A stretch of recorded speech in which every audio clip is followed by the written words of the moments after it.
evening's Town Council. If you could speak up, I don't know if, is there a microphone? Microphone's working, it's for the loop system. Oh, great. Yeah, so if you can speak up when you take your turn to speak, please. Thank you. And let me know if I'm not loud enough. Okay, so I'm just going to read the first bit about recordings in the meetings. So please note that this meeting is being recorded by the Town Council. Please note that the recording device is sensitive and the recording cannot be edited. So do not say anything you do not want recorded. If necessary, I will direct all recording in the room to be stopped, but generally I want to avoid doing that. So we will normally record everything except any item taken in closed session. Members of the public may also make their own recordings but must follow our rules for doing so, including stopping recording when requested. Whilst we do not accept anonymous speaking at the public forum, members of the public who wish to speak but do not want their name published must please indicate this before saying your piece. Thank you. Okay, so we go to the agenda. Apologies for absence, please, colleague. Chair, we have apologies from Councillor Mason, Councillor Marks, Councillor Miller-Jones and Councillor Stinchcombe. Thank you. Item 2, are there any declaration of interest and requests for dispensations for members to declare any interest they may have on items on the agenda and agree any dispensations to stay? Any? None received. Thank you. Item 3, minutes of the meeting of the Town Council held Tuesday the 26th of October. To confirm the minutes of the Council meeting as correct records. Can I have anybody to close? Councillor Hanlon and seconded by Councillor McManus. All those in favour? Thank you. Unanimous.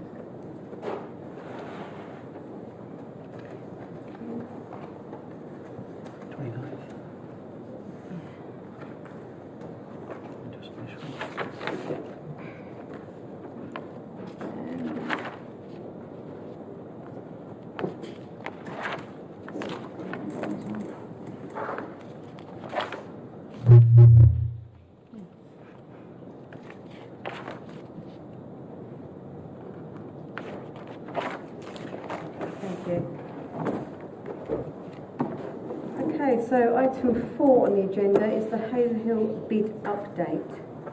So an update from members of Heart of Haverhill group on their work, please. Thank you. Thank you. So John Mayhew is going to speak. Three of you, okay. Thank you. I don't know anybody. Julie, I know. I'll do some introductions, if I may. Good evening, everybody. So I'm John Mayhew. I'm a director of Heart of Haverhill, as many of you know. Julie Clark, who is Haverhill Town Centre Manager, employed by the businesses for the last 6 months. And then Dan Pilley, who is also with me, a director of the Heart of Haverhill. So thank you very much for the opportunity of coming along and just giving you a bit of an update as to where we are. We're all going to just contribute a little bit to that. If you've got any questions, perhaps if you could wait until the end, but if it's a burning question, then we'll try and deal with it as we go through. So, Heart of Haverhill is the brand that we have chosen to represent the interests of Haverhill Town Centre businesses. And I hope that on every level there is not a cigarette papers difference between the approach of the Heart of Haverhill Task Group, which is part of One Haverhill Partnership, and every single elected member sitting in this room. Wouldn't it be strange if there was? Because that would be like saying, well, some people don't want the high street to be a success. And that's all that we're really saying. And there's bound to be the occasional bump on the road, inevitable, of that sort of stuff. But I think we're all big enough, and speaking for myself, ugly enough, that we ought to be able to work through that. So we wanted this opportunity to give you a bit of an update on where we're up to and some of the things that we think have gone quite well. Colin, you've got people at the back there. All right. some things that we think have gone pretty well. And Julie's going to give you, so Dan and I are going to do that bit of it. Julie's going to give you a bit of an update on the timetable towards the Business Improvement District ballot, which we hope will be, well, I would have said middle of February to the middle of March. The news of the last 24 hours, I mean, I really don't know. We cancelled this, if you remember, 18 months ago because we thought we would get completely buried if we'd gone for a vote in May, June of 2020, which was the original plan. And you're all aware what I'm talking about. So press on with this. This is the current plan as it's got, but subject to change. I think probably you would all agree that the single most important thing that has happened within the Heart of Haverhill remit in the last 6 months, and probably even for the 2.5 years before that, was the difference it has made to the level of business engagement between the town centre businesses and the partners. Haverhill Town Council, partner, West Suffolk Council, partner, individual businesses, partners. They've all got something to add and say we don't always agree. We don't have policies yet on various things like should the high street be open, because it's not our decision to make. One of these days we'll have to come back to. Ben will hope. Was it something I said, or should we move? Is it a move in the centre? Ben, can you do the lights? I was hesitating to say, and then there was light, but there we go. So we then raised almost £50,000, including money that came from the task group themselves, with the sole purpose of being able to employ somebody who spoke to and for the businesses here in Haverhill. We went through a protracted engagement program there. Julie got the job, and I think that has done an amazing job of getting her feet under the table, understanding what's going out, reaching out to the businesses, reaching out to the partners of one sort or another. And I'm hoping that most of you now, if you haven't already met Julie, there's still plenty of time. And she has to be the focal point. So if at any stage over the next few months, or indeed hopefully the years beyond that, if as elected representatives any of you have got something that you want to say to Heart of Haverhill, please use Julie, or if Julie wasn't the person, her successor, as the conduit for all of that, because that's the most sensible thing to do. She's full-time, she's there every day, on the end of the phone, on the end of the emails, and trying to get things going. And the sort of things that we've done that will, I think, evidence that is the Loyal Free app, which, just to remind you, was a Heart of Haverhill idea. Town Council, Haverhill Town Council, very kindly funded the first round of that for £5,000, which was not in our original budget, and we would have never have been able to have afforded it if it hadn't have been for that help. And the sort of renewal of that, taking us to over the period of the ballot and beyond, has been funded through the Recovery Fund, which is kind of linking, because that's the way it's done, linking Haverhill Town Council with West Suffolk Council. So their support, not just on that, but on numerous other things, has been absolutely fantastic. And we are doing lots of things now in the marketing area, which you'll hear about, that wouldn't have happened without that kind of input. Things like the bike trail and things in connection with the women's tour. Now, we didn't organise the women's tour, but on the other hand, we did things that we hoped got the businesses involved. So 26 businesses put the decorated bikes outside. Shops were open. We haven't yet seen the economic report, or at least I haven't. I don't know whether Town Council's had that yet. But there will be an economic report put together by Sweet Spot, which will tell us what they think the contribution to the economy of the town is from things of that sort. Will there be another women's bike tour? I have no idea. But it's an example of what we can get going in Haverhill if we all put our minds and our hearts to the whole thing. Then we've got the Christmas lights in Haverhill. Now, you must have noticed that there were 1,000 people, minimum, in Market Square on that particular night. I think that owed a lot to the involvement of Star Radio, and Star Radio was as a result of a partnership between Heart of Haverhill and Haverhill Town Council in funding, through the Recovery Fund, their involvement in all of that and the promotion that went on before it. And I don't know about you, it absolutely made me feel amazing about the town centre of Haverhill to see so many people there, you know, cheering the events and making it seem absolutely normal for our town to do that. That's something I have not seen in Haverhill, and I just think that the lights are going out. I'm going to carry on talking anyway. So I think that's amazing that we got that done, and it can only be improved. You know, question, should we, thank you very much, should we be joining the turning on of the lights in another year with the late night shopping event? I don't know. It's a debate. It's a conversation that we should have. 1,000 people in town who then went on to go to the shops. Is that something that we should all be working towards? Not our call, but it's a conversation that the businesses and the town council, I think, should be having. And it was a terrific example of what that engagement, that collaboration can actually bring about. 800 followers on Facebook now, that's good. I mean, we're being warned against social media in terms of the bid, because we'll just get trolled. We don't want that.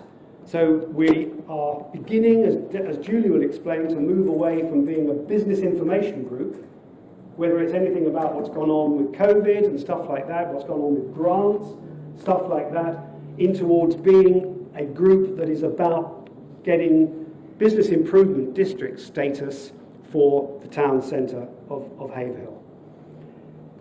Okay, I think that's pretty much all that I want to say, and I'd like to introduce Dan Pilley, who will give you a couple of other examples of other things that we're doing. Thank you.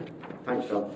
Yeah, I mean, John has covered most of the points there, but just on the Loyal-Free app now, we have 87 businesses that have been promoted through the app. It's a fantastic way now for the consumers to understand what's going on in the town, be able to get discounts in various different businesses, and we've, as John said, we've got close to 600 people now signed up on the app, and that's going up every day. And I think the key really now as Heart of Haverhill is becoming a brand in itself that people are identifying with and really starting to engage in, you know, shop local, and that's really, really important. In terms of the women's tour, we raised over £200 for local charities, 25 businesses engaged in having the bike tour, which I think having the bikes out there was just bringing something different to Haverhill. We go to these other towns and you see these things happening, and they've not happened in Haverhill before, and we're just noticing now that the businesses are pulling together and starting to have one voice, and I think that's really, really important. Unfortunately, I wasn't at the Christmas shopping night after having it brought forward, the Christmas light switch on, but I think again that's something that the businesses came together and felt in the past where the light switch on had been as late as the 10th of December. We were getting 2 weeks of our Christmas lights on in the town.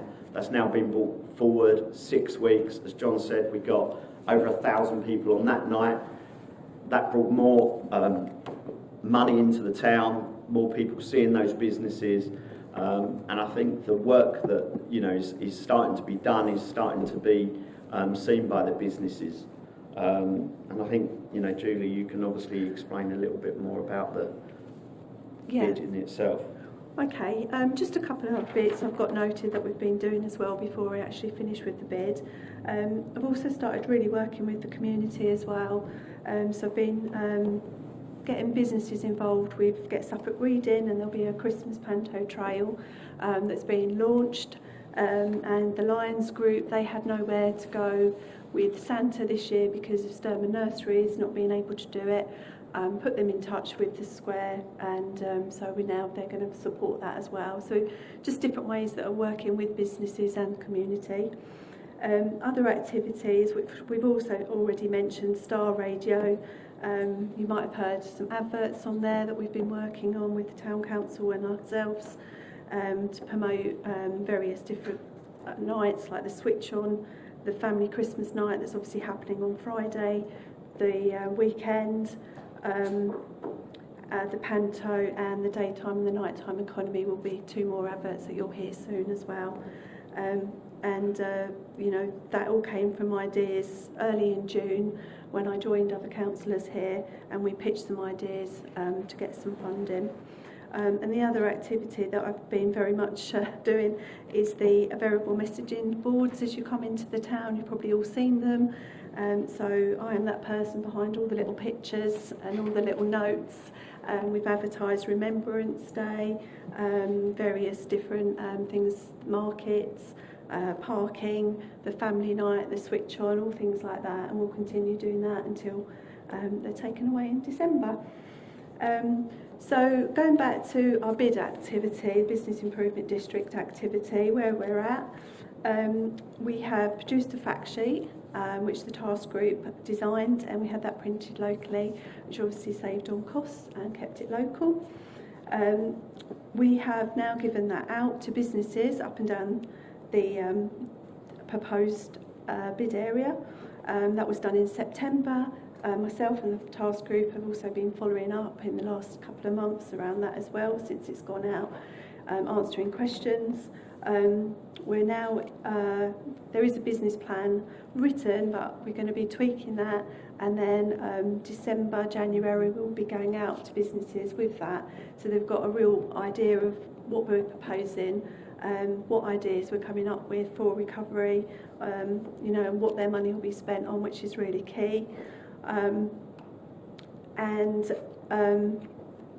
From there, in January, again, we'll be campaigning around the business plan, getting businesses engaged, ready for the vote in the middle of February for the month until middle of March, when it will close, and then we'll get our results, all being well, as John said. So that's pretty much that's it, pretty I think. much So very happy to answer any questions if anybody's got anything, or we'll let you get on with the more serious business. And thank you very much for your time this evening. Okay, thank you. Thank you. Okay, very good. Thank you very much, guys. Any questions? I'm sorry. No, sorry. Any questions? No? We do have a fact sheet that's been given a handout. Okay. Right then, thank you. Good. Thank you very much indeed, everybody.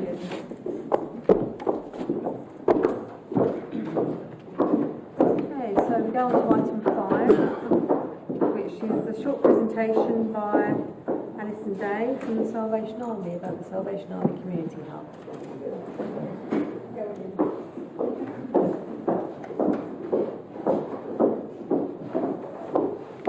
I've got my little posse with me.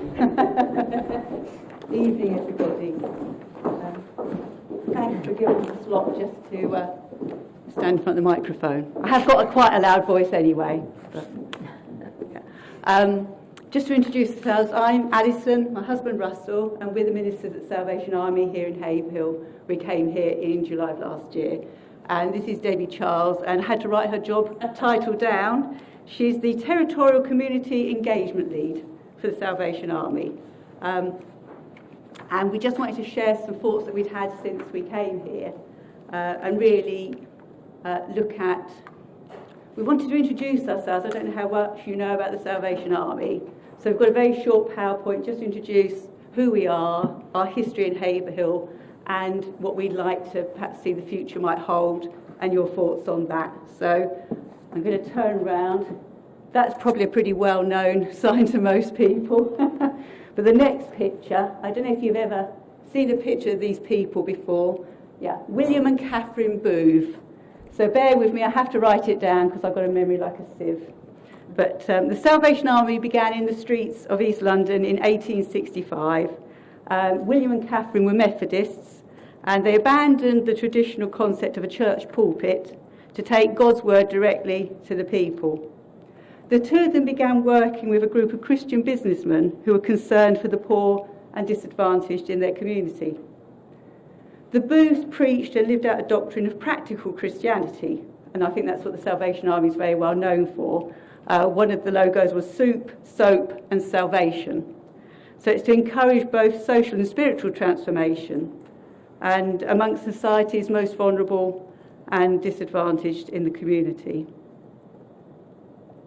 Their work included setting up shelters for people who were homeless, a family tracing service, running soup kitchens, helping people living in the slums, and setting up rescue homes for women fleeing domestic abuse and prostitution. The couple also oversaw the world's first free labour exchange and campaigned to improve working conditions.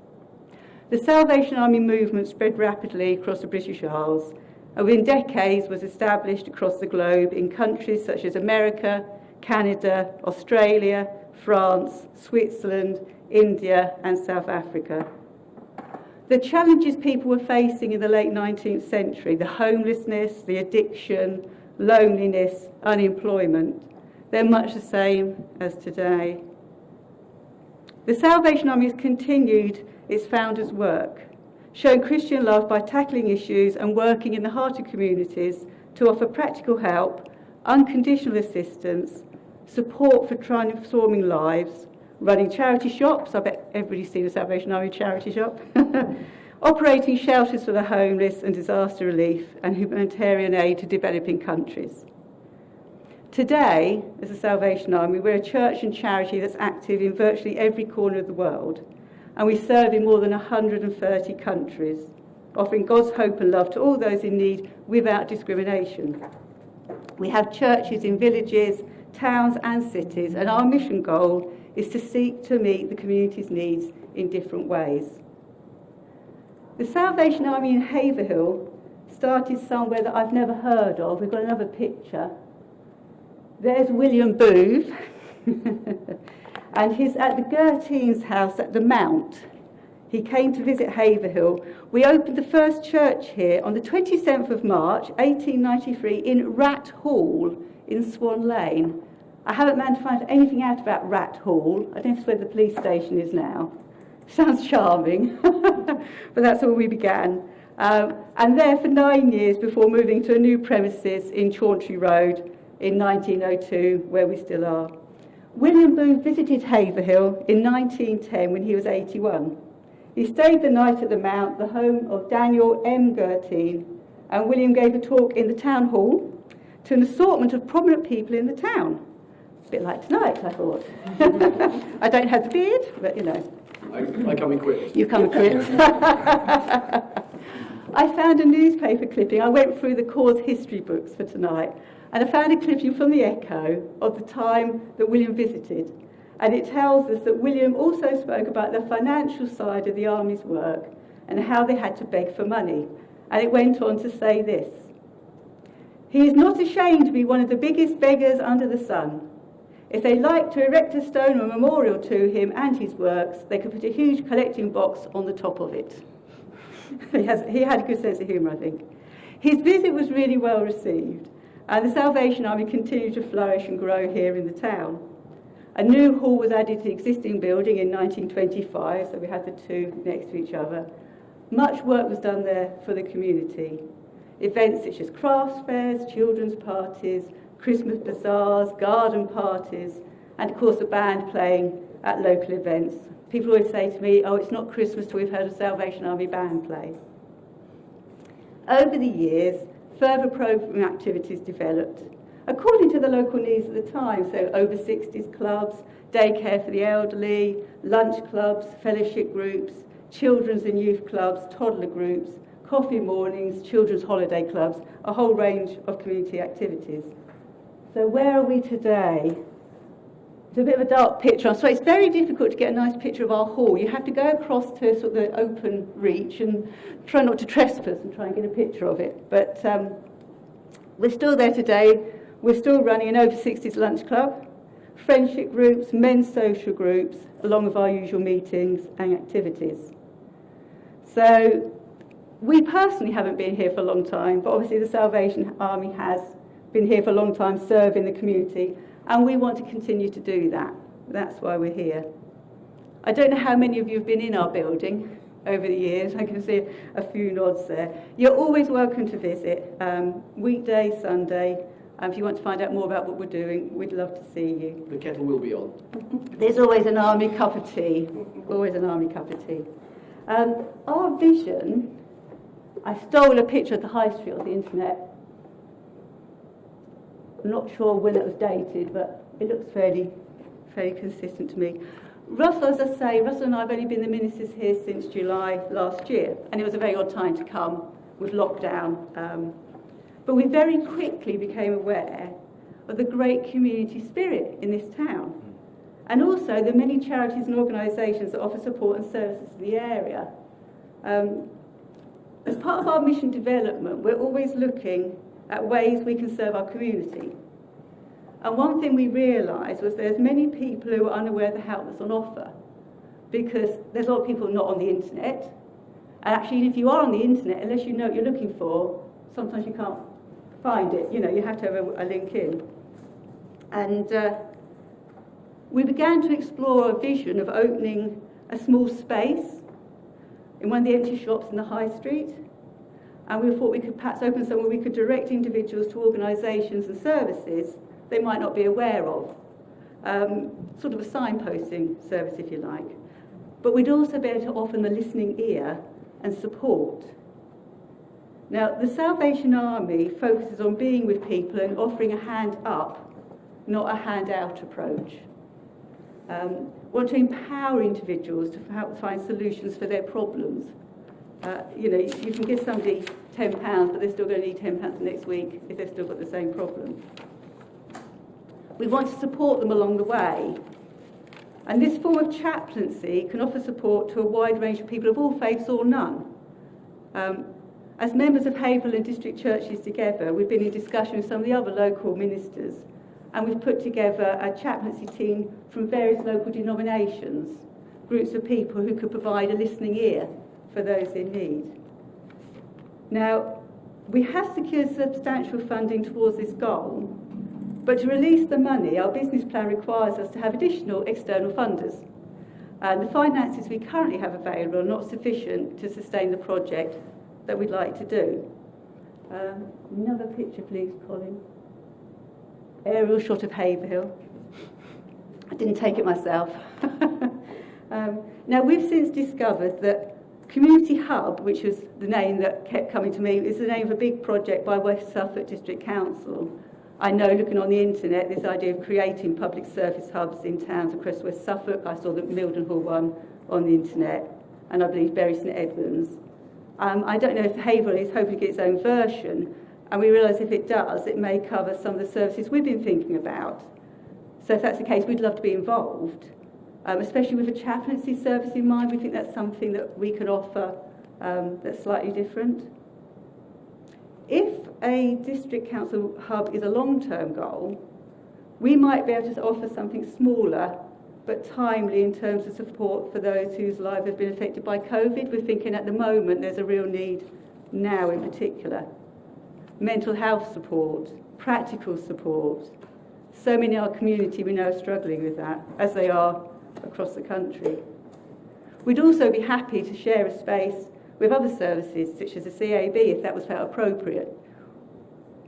What we want to do is really offer our services and be a part of the community that makes a difference. We appreciate that as a town council, you represent local people. You're clearly a very active and engaged group of individuals, so obviously we want your thoughts and opinions on our suggestions. Just as William and Catherine both worked with a group of businessmen who are concerned for the poor and the disadvantaged in their community, we're keen to work alongside you, supporting the people of Haverhill.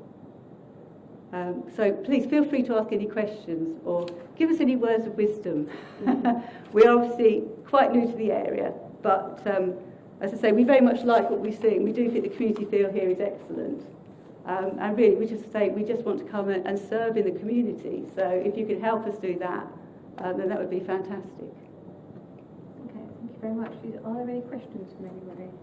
Councillor Hanlon? Yeah, I was just wondering, there is drug problem in Haverhill. If you walk up the high street sometimes you can see what's going on and what have you. I was just wondering if there's any way that you sort of walk past someone in the high street and have you ever chatted to them and sort of wondered or asked them if they needed help? Or? We do talk to people on a regular basis. It's quite handy that we've usually got something on us that says who we are, you know, and when we're around the area we always try to have a coat on or a hat on, and we do get stopped by people, which is great. So yes, we do have sort of one-to-one conversations with people. And obviously we have access to our own drug and alcohol rehabilitation services. So if there are people in the town that need that, I'm not qualified to help somebody with their addiction, but there are people that we can connect them with that will help them if that's what they want. Obviously the issue with addiction is that whatever form of addiction it is, before you can address the addiction you need to decide that you want to address the addiction. And so yes, I think perhaps one thing that we could look at if we were to find a space is to actually get some publicity, some information, some guidance out there, because I would much rather guide somebody away from an addiction than have to drag them out of it retrospectively. So yes. I think that's the whole thing of the signposting, you know, because we can't be everywhere at once. But we just thought if we could have somewhere that was a neutral space, because some people aren't comfortable going into church buildings. So a neutral drop-in space where people could drop in, have a cup of tea and a chat if they're lonely, talk about needs, and actually have a signposting service. I mean, obviously the Salvation Army, we also do family tracing. We have the government contract for anti-human trafficking.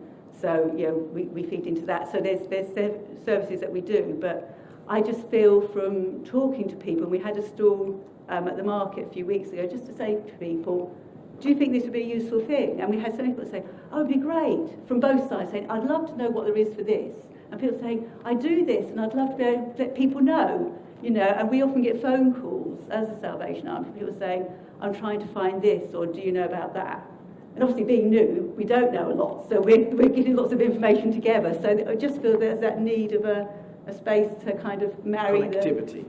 Oh, good word, connectivity. And one of the things we do is each of our churches is completely individual to meet the needs of their own community. So part of my role, I cover the whole of East of England, working with our churches to identify what is working well that we don't need to be doing because we don't want to be duplicating. But actually if there's gaps that are needed, that we can then feed into that gap, which is part of our reason for being here tonight.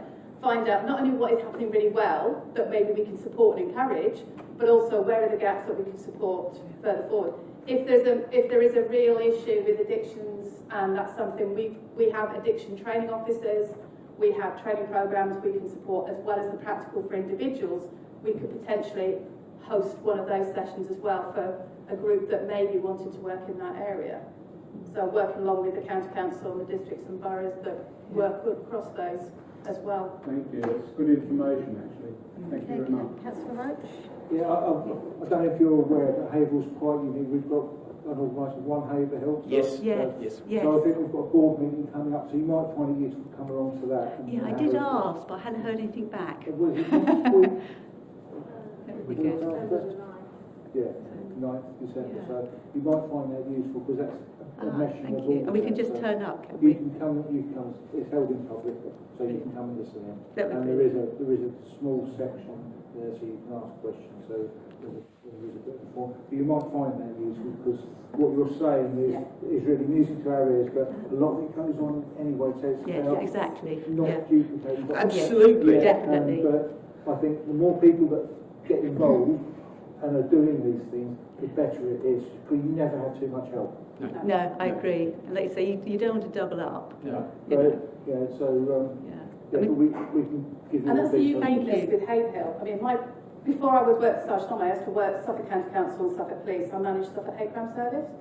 And the work I did in Haverhill was all about community, everyone working together. I did the Stay Safe scheme, And it was a unique town where there are so many things going on, so many positives, but what we're trying to offer is that how do we make sure that everyone has the support they need and maybe a space to be able to work together more effectively, because what we don't want is, well, we're doing this bit, but actually together it could be stronger. Yeah, and I think as a church here in the town, we're quite small in numbers, but we're a very big organisation, and there's lots that we can draw on in terms of expertise. So, you know, it would be good to be able to offer that to Haverhill, really. Okay, Councillor Smith. Okay, no, excellent, have you? Just basically following what Councillor Roach said, probably covered most, but anyway, I was just asking how much research you actually had done into what's available in town, because there are a lot of good causes happening, and as you say, you don't want to be reinventing the wheel. So, how much engagement have you had with other organisations? Yeah, we've been trying. We've been knocking on lots of doors since we got here.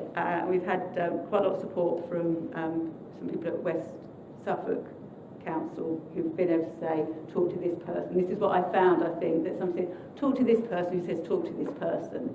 So we've been sort of putting this idea out, saying, is this something that would be useful? And I think coming here is a major part of that, because you all know what goes on. You know, as we say, what are the gaps? There's no point in pursuing something that you're covering or planning to cover anyway, or somebody else has got in hand, whereas you might be able to say, but no one's doing this.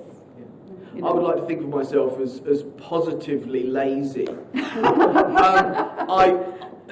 I'd love to throw my energy and the resources that we have available into whatever needs to be done, but I don't want to do it if there's somebody else who's already got that done. That would just be a waste of everything, my time and their time, etc. So it's really important that we find those gaps that we can fill that aren't currently being filled, or find the links to those people that are doing such wonderful things, and we know they're doing such wonderful things because we trip over it every day. There's something new we discover, another group, another organisation, another person. I've never known a place like Haverhill to be so well caring of its people. It's marvellous. We get moved around the country every now and then, and to see it really blew our socks off when we got here. That's a good technical term. It is fundamentally important to us to not tread on somebody else's toes, but to do what we do to empower what's going on and enable what's going on, and to help fill the gaps that aren't being covered. But Alison and Russell have been making the contacts. They've been going out to people, but a lot of it's relational. So if suddenly they get Alison and Russell who've just arrived, what do they know? We don't know them. Whereas sometimes it's the introduction that may come from yourselves to say, actually, have you spoken to Alison and Russell? And go, oh, they emailed us last month. We'll now get back. Because we know that's how a lot of agencies work, a lot of people work. And we're also busy getting on with what we're doing. Sometimes it's really hard, if you're busy, to put your head up and say, actually, is there anyone else out there we can work with?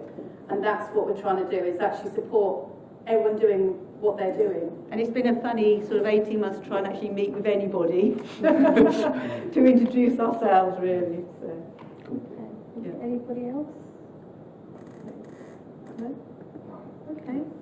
Thank you for your time. Thank much you. appreciated. Thank you very, very much. See you.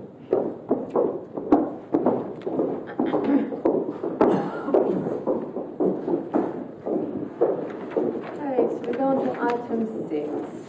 To note progress of actions arising from the minutes not covered by the agenda. So there was C21092, Festival of Suffolk, by myself. Not had anything else in the way of emails about the Festival of Suffolk. I think it's something perhaps we could put on the leisure and community working party. Do you think that, so that we can plan for next year in that respect? Yeah, I think that's probably the only thing we can do. My understanding is it's likely that we will simply nominate something that we would do anyway as being the focus for the Festival of Suffolk. Yeah, it's the Platinum Jubilee, isn't it? of the Queen, which is the June week. We're having a longer weekend, aren't we, Yeah. in the end of Yeah. May? Okay. Okay, so C21140, notice board display. Over to you, Colin. So basically, I haven't caught up with Kevin, but I've noticed that he's doing some work because notice board has been shifted and measured, so I assume he's doing the legs. Oh, okay. Fair enough. Sorry, Councillor Burns seems to... They have been done, so there's all posters back, and they found the keys and everything else now. Right, yeah. Well, that was the other half of the work, yeah. Yeah, good. Okay, so the next one, C21150, consultation responses from councillors. What's that? Well, that was regarding the Suffolk Police and Crime Commissioner's plan. Councillor Burns just simply asked councillors to respond directly as individuals. Right, okay, so everyone's able to do that until... I didn't receive anything personally, so... Okay, fair enough, thank you. The Slivvy list. Civil list, yeah. It's nice to have a civil list. I've just given the Mayor's report around. I've also given a list of diary events because I know Councillor Marks asked last time if I could give a list of events that are coming up, so I've given that for the next month. There's not much happening past Christmas that I know of yet, but I'm sure things will come through. Okay, C21152, One Haverhill Business Plan Survey. So that's been circulated. I would encourage councillors to complete that and let us know. We are at least getting some responses, but it's surprising there don't seem to be very many responses from the board itself. Oh, okay. They had to be chased. All right, okay. Fair enough. Okay then, so item 7, reports from district county councillors on issues pertinent to Haverhill and the public forum. So we'll start with A, ambulance service. Have we got anything? James, I contacted James Norman, asked him, and he did say that he was going to pull some data together and come back to me, but that hasn't actually happened yet. So what he said is the NHS is currently very much under pressure as a whole, and we've seen ambulance services in the news. Haverhill site remains and will likely stay there for at least a couple more years. There are still conversations regarding an alternative site, but to date there has not been any progress on suitable sites. Okay, is there any questions around that? No? Okay then, so next item is B, police. To note that local police are seeking 1,100 funding to use tech to tackle the spate of car crimes in Haverhill and consider whether to offer funds from the Town Council's S17 earmarked reserve, which is for tackling crime and antisocial behaviour. Okay, does anyone want to speak on that or no? Or ask questions? Councillor Brown, is it? Councillor Brown. Yeah, I would fully support that. Try to get some money from West Suffolk, but they can't through their locality budget for some reason. But no, it's an ongoing issue. As we know, there's several other vans that have been broken into, Catholic nurses, that sort of stuff. So anything we can do as a town council, I think would be appreciated by the residents. Yeah, so I fully support that. Okay, thank you. Councillor Smith and then Councillor Clyde. Correct me, I thought there was a fund available for things like CCTV that we could draw on. Is that not the same thing as this?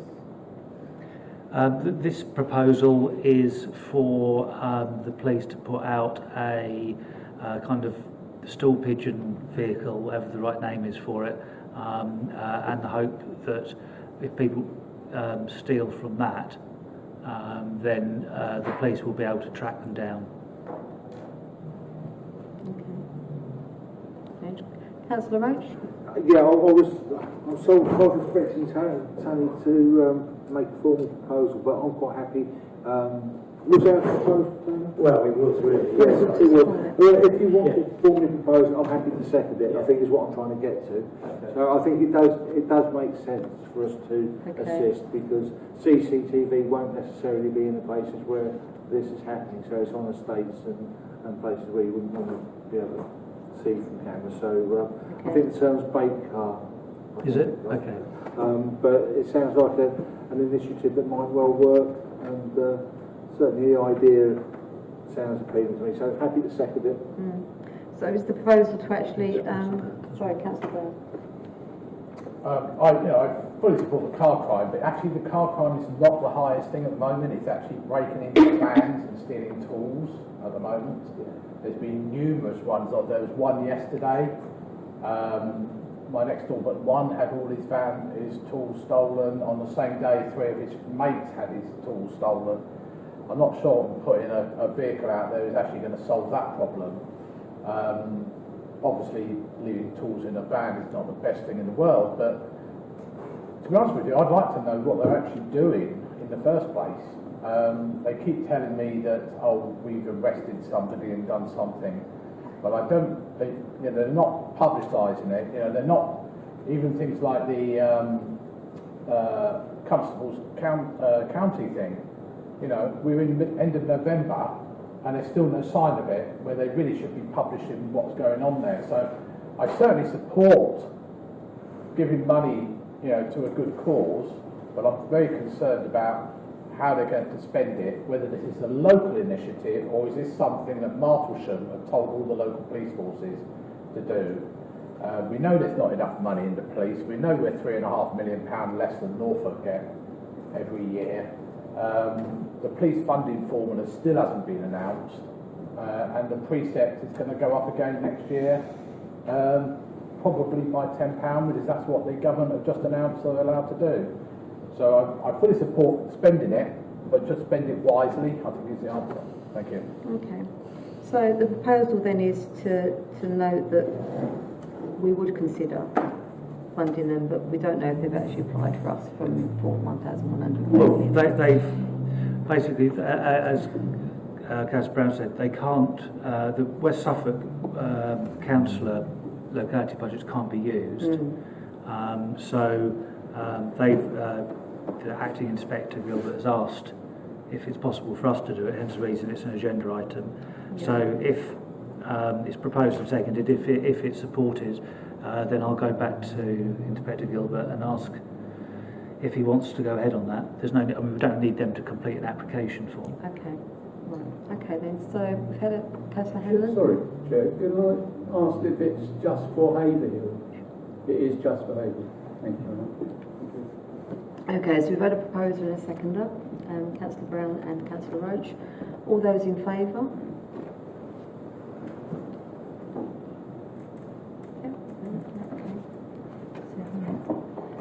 Any against? Sorry, I didn't ask. It doesn't matter. Excuse me. Okay, so item 7C, reports from county councillors. Are there any reports from county councillors? I think we had a report sent through from Councillor Mason, didn't we? That's the Haverhill show. Oh, was it? Oh, wasn't it the same one? Okay. Councillor Roach. Okay, you've got an item later on the lay-by, so I won't cover that. I've sent to Colin this evening. There's been a new missive come out from the county about how they're going to be doing COVID testing, so from public health stuff. So I'll send that to Colin to circulate to everybody. Effectively, they're stopping what they've been doing with the team and they're moving them into a different sort of form of testing. So they're disbanding the community testing teams, so they won't be handing out lateral flow tests that they've been doing at events, so they're stopping doing that. So you have to get lateral flow tests from chemists and the other alleys where you can get it, and online, and then moving those staff or something else. But I'll circulate that, send that to Colin to circulate to everybody.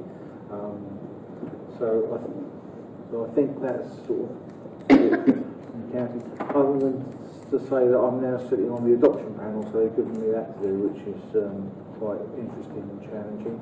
And then while I've got the floor, the district local plan work is going on, and John and David both sit on that with me, and we started looking at some of the detail for policy and for site selections and whatever. So that work continues. It's quite intense because we've got to get to another consultation sort of March April time next year. So that's enough for me. Okay, thank you. Anybody else? Oh, sorry, the councillors here. Okay, we're going to the district councillors then. Please. Anybody? Councillor Davis.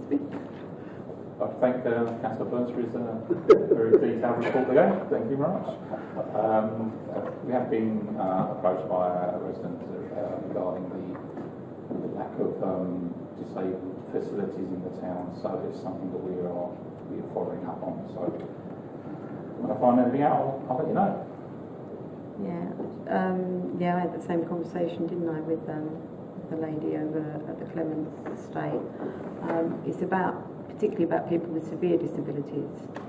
So it's about them having to go out of the area to go to school, or if they're children, or to go to daycare if they're adults.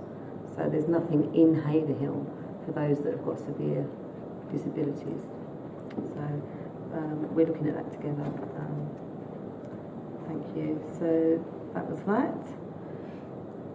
No other district councillor comments? No? Councillor Roach?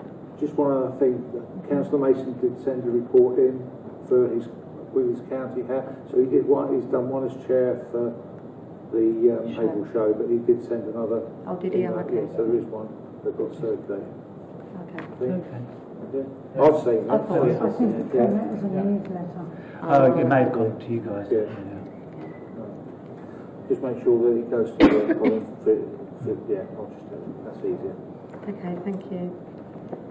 So we'll go on to item E then. Members of the public are welcome to make statements or put questions at this time. I don't think we've got any members of the public left. So that's that one done. Okay, so item 8 on the agenda, consultations. A, lobby routes. Suffolk County Council consulting on this, attached briefing note.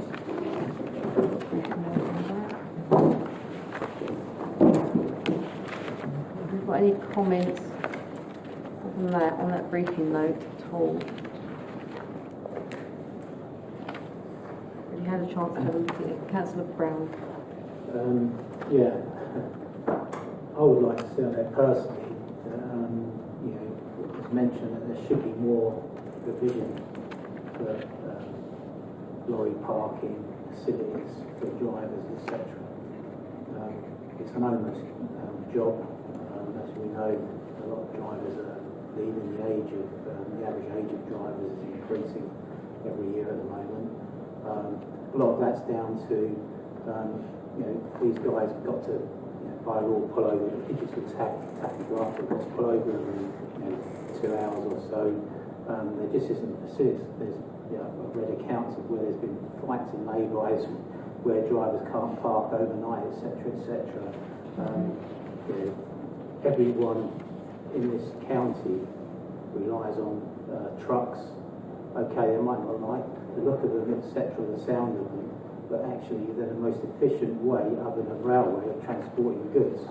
You get many tons on the back of a lorry. If there weren't lorries around, you'd have to, 10 times the amount of vans running around. So they are efficient, and believe it or not, they are green because they're efficient. So I'd like to see, especially around Haverhill, more provision. Maybe have a lot of lorries coming into town. I'd like to see the facilities provided for them. All this document seems to be about is pushing. I don't want them going through my village, etc. Well, a lot of those villages, they rely on trucks for their goods. So we've all got to bear our bit of it. Okay, Councillor Hanlon. Yeah, I completely second that, agree with that, and I've sent sort of things in about land where it could go.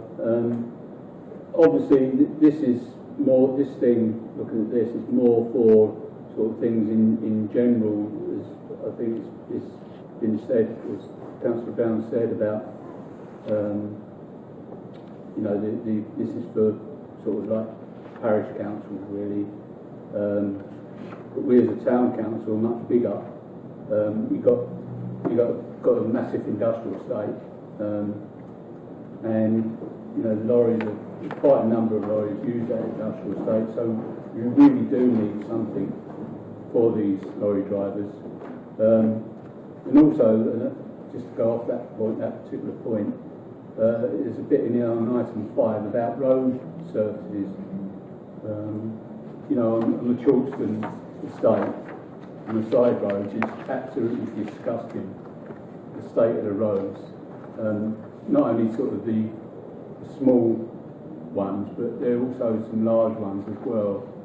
They were small and getting bigger and bigger and bigger, and it just it's like going through a salt course really, with some of these roads, and they look absolutely disgusting as well. It makes the estate look absolutely awful, and they've been like that for years now. People have been complaining, so we need something on item 5 to bring that up. Thank you, Chair. Sorry, Chair, we need to know exactly the location. Well, there's quite a number. And we're allowed to report 3, and that it is lorries, and what type of lorry it is. Yeah, it's the actual roads themselves that I'm talking about. Maybe lorries have gone down them side roads, I don't know, that's done it, but it's the state of the actual roads themselves. Well, this is about road surface damage in this particular case, but by lorries particularly. This is a very strange, limited survey, to be perfectly honest. If I can quickly comment on that, I don't think that the damage on those side roads is actually caused, it's just neglect by Suffolk County Council. Yeah, they changed their policy on servicing to say that they would not repair anything deeper than 25 mil or 50. You know, it's got to be 50 mil before they'll jump in, and because it's got 25 mil tarmac on the concrete, it will never meet the criteria. So they've just basically abandoned that estate. It's awful. People have tried. I know David's tried, John's tried, myself. You know, and unfortunately, it's just in Suffolk County Council's highways maintenance operation plan. And all we can do is lobby to change it. But I mean, I don't think that's really tied in with you know, this survey around trucks. It's another issue. Okay, Councillor Burns, you want to speak? Well, I was going to talk about the age swap, and the side roads on the Chalkston are not lorry created, they're car created, but it's over a period of time, which Councillor Hammond quite correctly said. We know there's a technical difficulty of you either rip the tarmac off or you and leave it in concrete like it used to be for many years, or you totally resurface it. But the survey itself is about lorry routes primarily. It's not about whether there's unfortunately there's nothing about lorry parks and things like that. It's all about, it seems to be anti-lorry in many ways, because it's saying that where have you seen an incident where lorries come down a road where it shouldn't have done, which I think is, as Councillor Brown said, is completely the wrong way of doing it. What we need to, if we're going to reply to this, I don't think there's necessarily a problem where lorries go down a route. We have problems where lorries park on residential streets. Of course there are. And not just lorries, there's one down the road from me, a complete double-decker bus parks there all night, illegally. Equally as cars are parking illegally as well. But somehow we have to support those lorry drivers who have to sleep in their cabs, the so-called trampers, as they're called, who've got nowhere, can't go to the toilet because there's no facilities, other than if you're going to Rougham or further afield. But it is all about the routes. I know Clare, for example, wants to ban anything over 7.5 tonne coming through their main streets. because it is a main lorry route. What other route are they going to take? You know, it's not designed for lorries, obviously. I don't know how we respond to this. I mean, it's very difficult unless people have actually specifically seen a problem with a specific lorry. Because I think they actually do ask for, you know, where did you see it? What lorry was it? Latitude and longitude, all this sort of stuff. But I don't know. Chair, if it's useful, just as an example, where I live in Newton, my house is on a slight bend, and the road is narrow at that point, and lorries constantly clip the curb and have damaged the gullies the whole way along. So I can actually point to a very specific good reference to a very specific problem, and you can hear the lorries, the whole house shakes.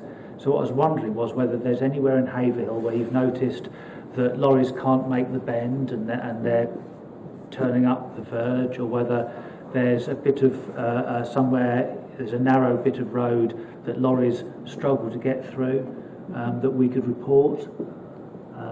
We must have seen again and again and again examples of that. One prime example of that is the bottom of Bumpstead Road, where the mini roundabout is. It's constantly, the tarmac's constantly churned up, having to be repaired.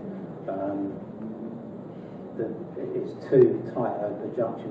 The lorries are constantly going over on the curb, but it's not the lorry's fault. Is it the one by the made lorries that big, and the roads just haven't been kept, and the maintenance has just not been done. And you know, I just feel totally sorry for the truck drivers. I've got a couple more people to speak. Councillor Smith and then Councillor Rich. Yeah, just wondering, this is obviously about lorry routes. As far as I know, we're not on any primary routes in Suffolk. We're a destination. Lorries come to Haverhill, they leave Haverhill. There's no reason to go through Haverhill, generally speaking, to get somewhere else. We're so far off the beaten track.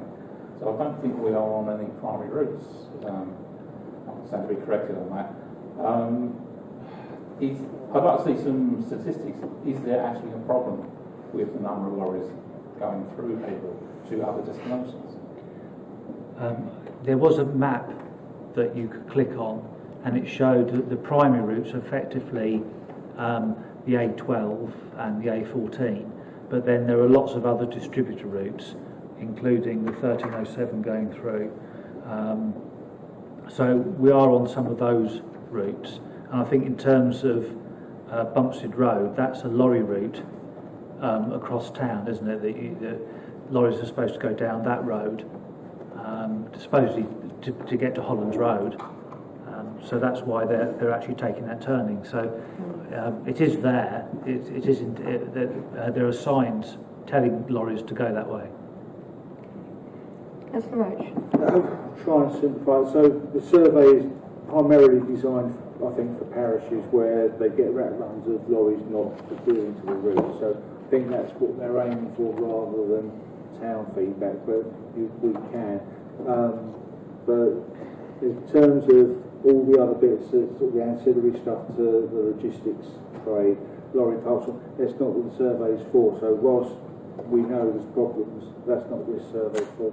I think it's primarily looking at rat runs of lorries going through villages that is designed to try and pick up.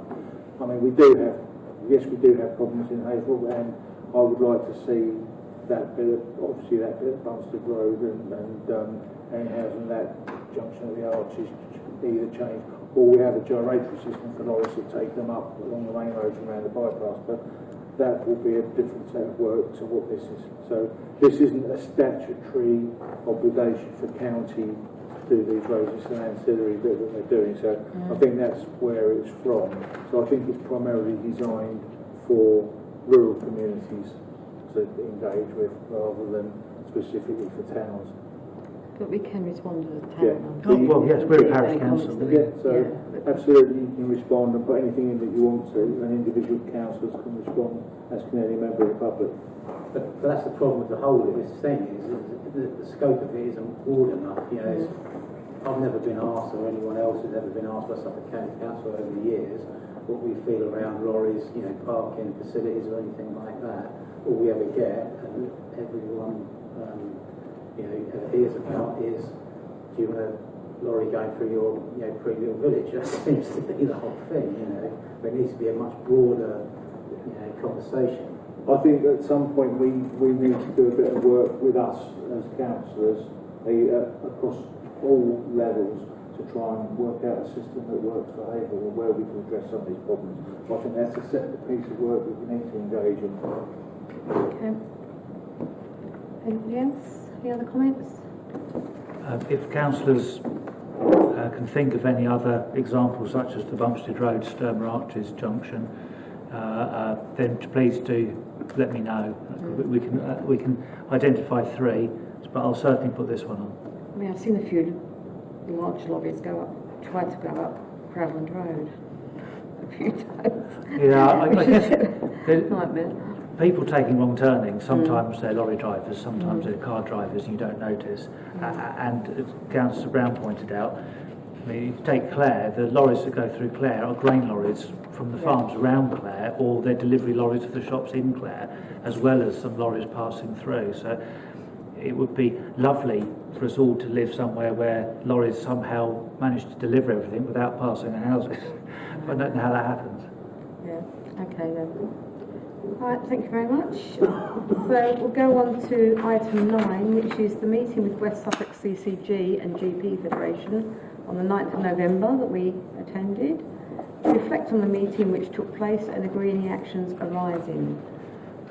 Chair, if I can just mention that these are draft notes. I have sent them off to Kate Vaughan for her to confirm that she's happy with our paraphrasing. So obviously it's not a transcript of the meeting, so please bear that in mind. And in particular, this item is picking up a suggestion that was made just after the meeting ended, that the council consider writing a supportive letter to the NHS in Haverhill for the work they've been doing over the last 18 months, 20 months in respect of testing and vaccinating, etc. So that was proposed at the end of the meeting? It was suggested, but it wasn't a proposal. Councillor Marks asked for it to consider that, hence the reason it's on the agenda. Okay. So do we want to then propose that as part of this? Or? I don't know. Oh, okay. Sorry. Yeah, do we want to propose that then, that we send a letter to, is it to the NHS or to the CCG? Well, it would be writing to the different GP practices, right, okay, and whoever else we thought, a kind of a general letter out to the people who've been working hard.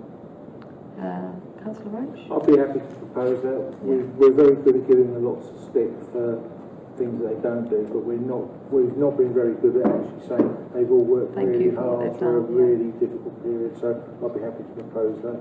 Okay, and Councillor Hanlon? Yeah, just to come on that, I don't think we've ever give the workers stick at all, because they've been absolutely fantastic, and obviously the GP organisation that done the epicentre, that was absolutely brilliant, and the amount of people and the hours they worked, the volunteers that worked there were absolutely brilliant. It's just the organisation from the CCG really, and for instance, at the moment, they've been doing booster jabs in, I think it started in Boots, queues and all that there. Then they came here, and unfortunately, this is the last session we had last Friday to the New Year, isn't it? And no, it's only in the arts. Only the arts centre, because we're using it for Panto, but they've found somewhere else to do it. I've heard that it's at the Croft. The Croft, yeah. The thing is, at that particular time, because when it was at the epicentre, it was every single day, wasn't it? The problem now is it's not. And that's the big problem. And so it's the organisation from the top in getting it every day 8 till 8 like it was at the epicentre, Because don't forget, you've still got the same amount of people with boosters as what you had when it was the epicentre. And I've heard today as well, it's from people from 18 onwards.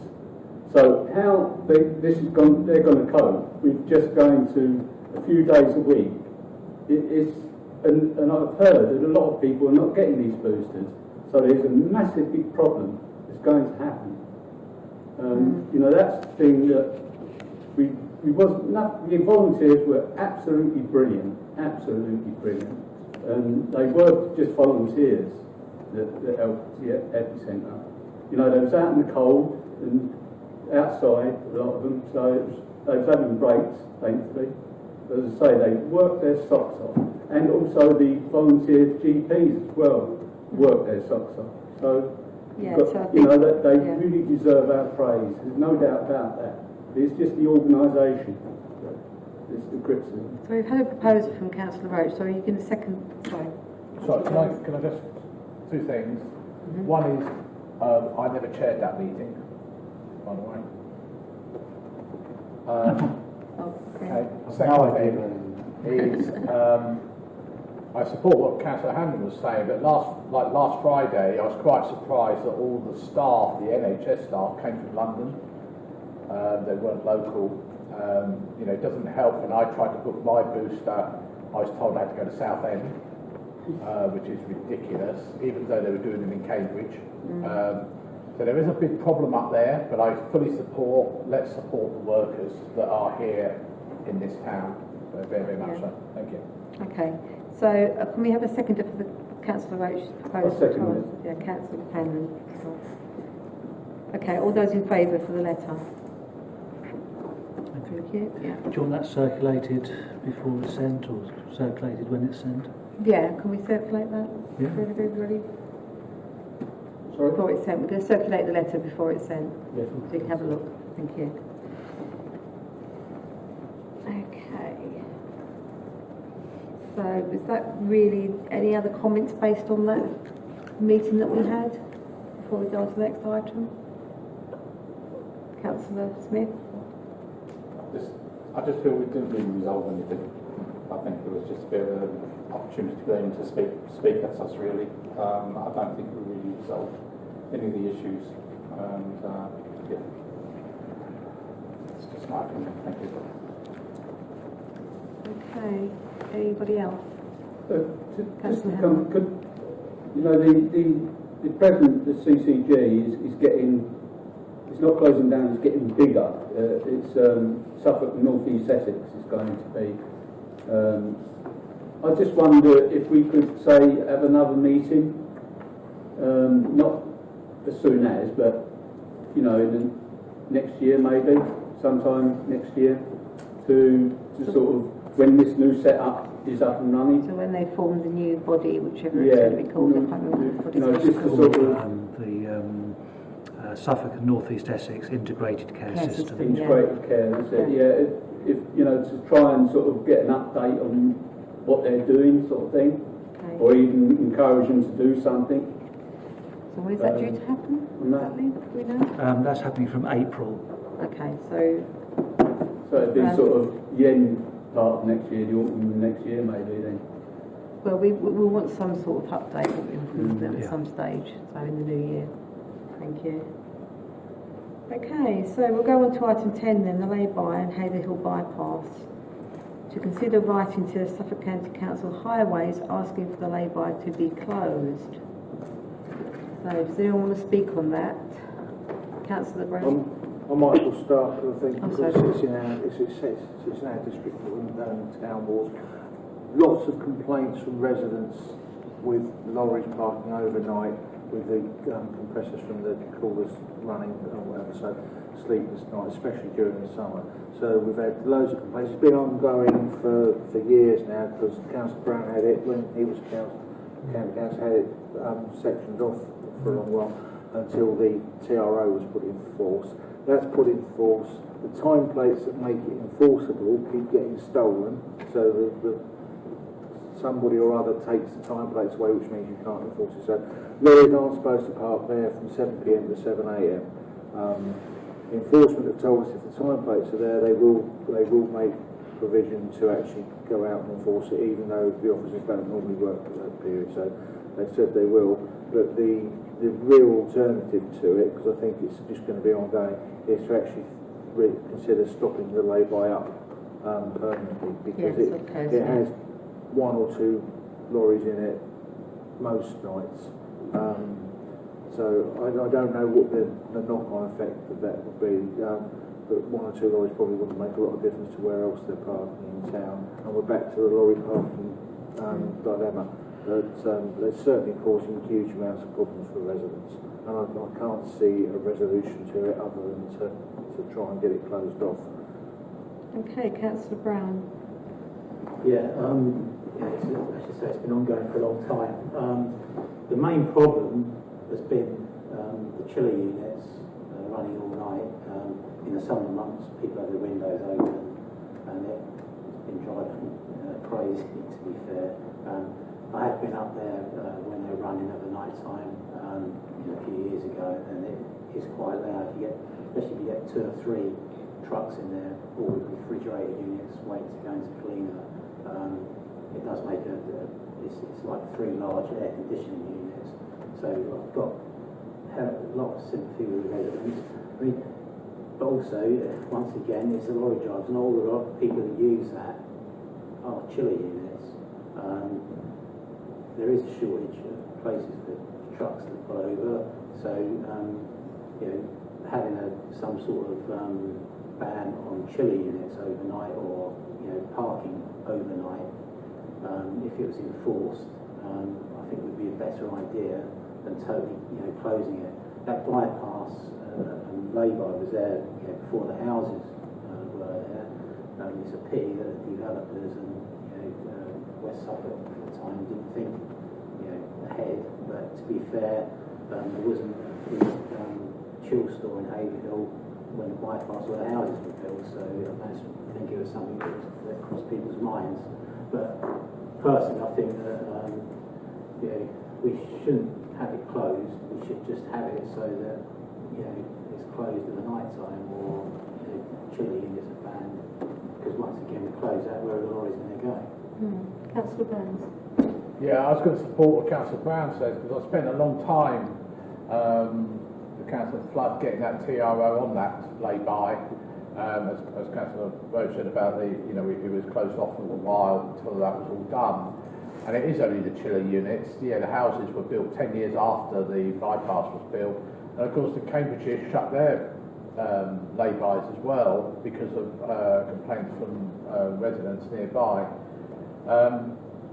The big problem I would have is you stop that up or cancel it. Where they're going to go is they're going to end up on residential streets with their chiller units still running, and then we'll have no option because there's no TRO on the residential streets. We already have them parking on residential streets near houses. Luckily, most of them are not chiller units, they're conventional Arctics or just the tractor unit who's parked up waiting to pick up from Kalina and places like that. So I don't think we ought to go as drastic as that, but certainly those signs, where are they? Why have they not been done? How long does it take to print a sign? You can order one on the internet today and get one delivered by tomorrow. It may get stolen, maybe, but if you have a decent sign with some decent strapping on it, it shouldn't get stolen. So I think, highways again, we keep talking about highways, is they need to get their act together. It's like I mentioned in my report about the signs for the high street. They open the high street and they don't bother putting the signs back. I think they need to sort themselves out on this one. I would not support a total ban. I would support signage saying, please do not run your chiller units if you've got it, so they know you can't park there. Thank you. Okay. So Councillor Brown. So that's the thing with the old units. They run off the engine itself, and they are very, very noisy. The government's introduced new legislation where Florida's electric, but obviously they can't plug in air through face, no electric for them. If there's a lorry park, I can plug in, boom, boom. But they're being phased out, and they're slowly being phased out, the old units, so hopefully in the future will be a lot more lifetime, but they'll be all electric. Okay, thank you. Anyone else want to comment on that? So I think the proposal then would be, in this case, I don't think any of you said you want to support a full closure, or Councillor Roach said perhaps. Should we propose then that they do something about the signage and have the no parking of chiller units, is it between 7 p.m. and 7 a.m, which is what it's supposed to be, I think, anyway, isn't it?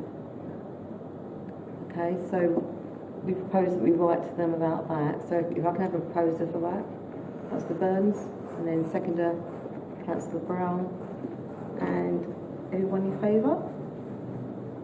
Yes, thank you. Thanks for that. Okay, so item 11 is about the Haverhill Show. To receive a report from Councillor Mason, Chair of the Haverhill Show Committee. So I'm hoping you've all had a chance to have a look at that. Yes. Any comments on that at all?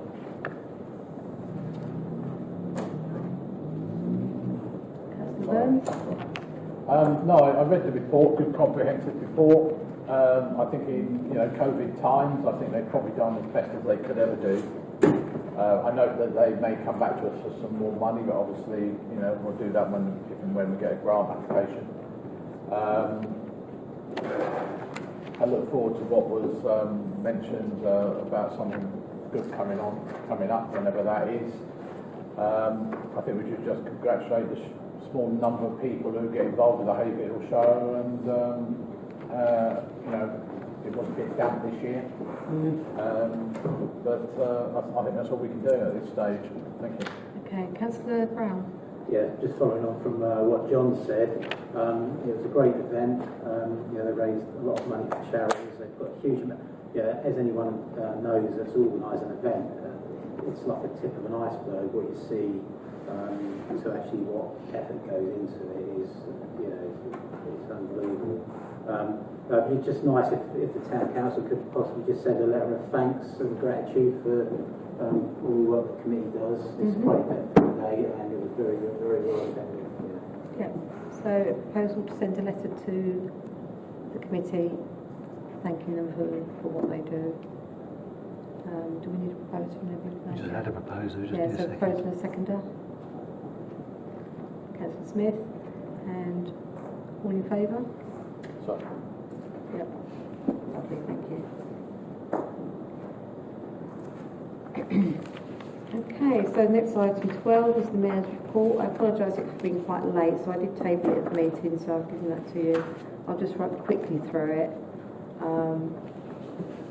There was a few photo opportunities early on. The display at the front of the St Mary's Church that was done with the Tommy figurine and the crocheted poppies was something that I found quite outstanding, so I really enjoyed having a look at that. And I then went to the Suffolk Building Society launch, which has been renamed from the Ipswich Building Society, and of course then followed by Remembrance Sunday, which is obviously the bigger event that we have in town, and I think that was really well attended. So I've just noticed some mistakes in my typing. The Honourable Matt Hancock MP appeared at the Remembrance Day, which was nice to see him, and the Deputy Lord Lieutenant as well, George Vestry was there. Oh, let's see my typing, it's got Vestry there. That was the automatic spell check. Okay, so then the Christmas lights, as John Mayhew said earlier, was a really good event. It was well attended, so I enjoyed that, parading through the town with the children and their lanterns. And I also attended the Haverhill Town Twinning Association dinner and dance the other evening at the request of Councillor McNairs, and that was a very enjoyable evening. Thank you. And we also, yesterday, we had a lovely Advent Carol service, which was celebrating Max Drinkwater's first year as the Vicar of St Mary's. So they're the sort of the key events that occurred. And I've also included a list of future events for this month, as Councillor Marks asked for last time, which I mentioned earlier in the Matters Rising. Okay then. Councillor Burns. Councillor Burns, want to say something? Yeah, thank you for the report. I'm really pleased you're actually able to do things compared to my last year. Yeah. I don't know, there's only probably half a dozen items we've done. I did try to turn up at the police thing last Friday. Right. They moved it. Nobody knew where they'd gone. Okay. Yes. Several members of the public came up to me as well. Oh, okay. They moved it last To the minute. Tesco's, yeah, but they never put anything on social media, so I should have a word with their comms Okay. about that. But thanks, Ian. Yeah. Yeah, it was. We had quite a few people come up to us because there's a lot of footfall through Tesco's on Friday. I don't do Tesco's. Okay, thank you very much. Chair, as you mentioned the Christmas lights, and the tree did look absolutely fantastic until Storm Arwen came through at the weekend. Oh, right. The engineers are out tomorrow night to sort out the lights on the main Christmas tree and on the trees round the St Mary's, all of which got, I guess, shaken around quite a lot, just to connect them all back up again. They're also fixing some timers which we've had an issue with, and also unfortunately we're going to have to take down a section because yet another lot of scaffolding is going up in the High Street, and we're going to have to remove a small section which I think is over kind of Boots, I think it is, over that bit. There's some work going on, so it's been an absolute nightmare this year with the scaffolding, particularly in town. But if you hear comments from people that there's problems with the lights, yeah, it's the weather does do this to us. It's not unusual. Obviously, it was a big storm that went through, and it will be repaired. Okay.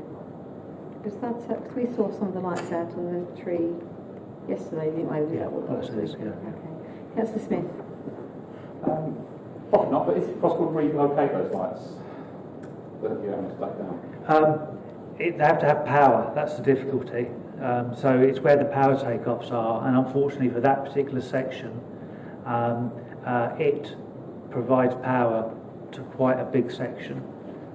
So we're going to have to we'll lose a big lump of it, which is unfortunate, but that's where the power is. Okay. Right, so... Councillor Hanlon. Councillor Hanlon. Yeah, just on that, can we go around the scaffolding itself? Apparently not. I don't really know why not. Whether scaffolding's metal and they get a bit iffy about us wiring up electric lights to it, I'm not sure. But I don't know really. It would have been good if we could, but it doesn't seem to be allowed. Okay, thank you. No others? Right, so going on to the next one, 13, One Haverhill Partnership. To receive a report from the clerk on matters relating to One Haverhill Partnership. So A, business planning update.